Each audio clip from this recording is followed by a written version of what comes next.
There's been a New York Times investigation, an extensive investigation into the connection between Al-Qaeda and the Benghazi attacks on September 11th, 2012 that left an ambassador and others dead. And it turns out that as far as the New York Times has been able to dig up, the connection that Republicans have been claiming President Obama wants to cover up, a connection to Al-Qaeda, is non-existent. There is no evidence for it. Yet another hole, Lewis, in the conspiracy theories surrounding Benghazi.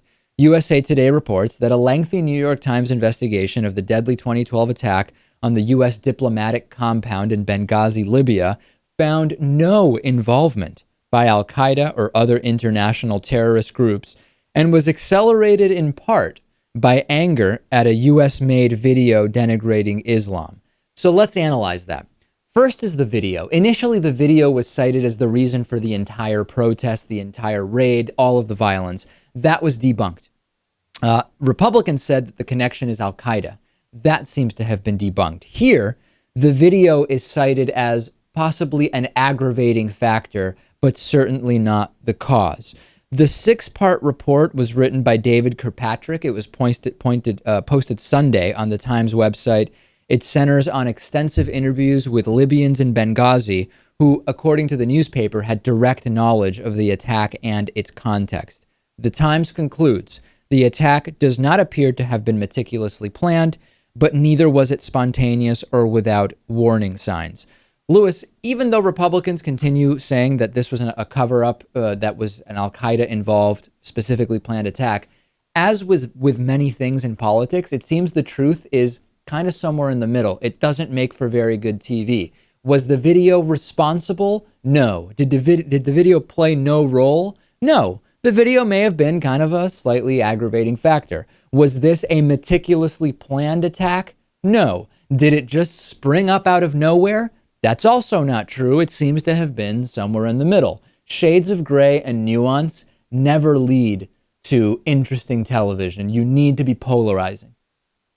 Yeah, of course it makes for better TV. But what does this report mean for Hillary's run?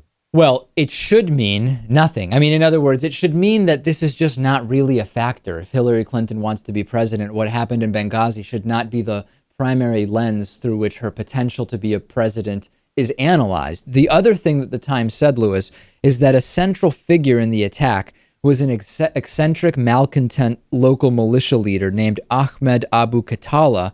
It says that U.S. officials briefed on an American criminal investigation into the killings are calling him a prime suspect.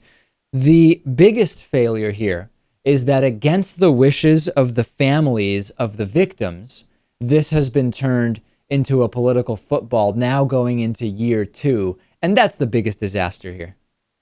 It is a disaster, and I still think this spells disaster for Hillary. This is not the end of this, David, not by a long shot. No, but that's because Republicans won't let it go, not because we haven't had hearings and reports and investigations and security briefings. You're right, but not because it's logical. Yeah, okay. I know. Believe me, I know. All right, on today's bonus show, we will talk about a suicide bombing attack in Russia. We will talk about plus-size Barbie dolls.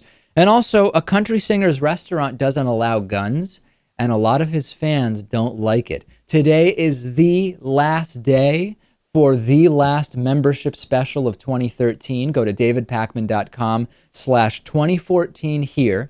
You'll get a 1-year membership. You'll be all set for 2014. You will get a zip-up hoodie made from 100% recycled materials. You will get a David Pakman Show bumper sticker, and you will be entered in our drawing to win a iPad or Microsoft Surface early January. davidpakman.com/2014 here.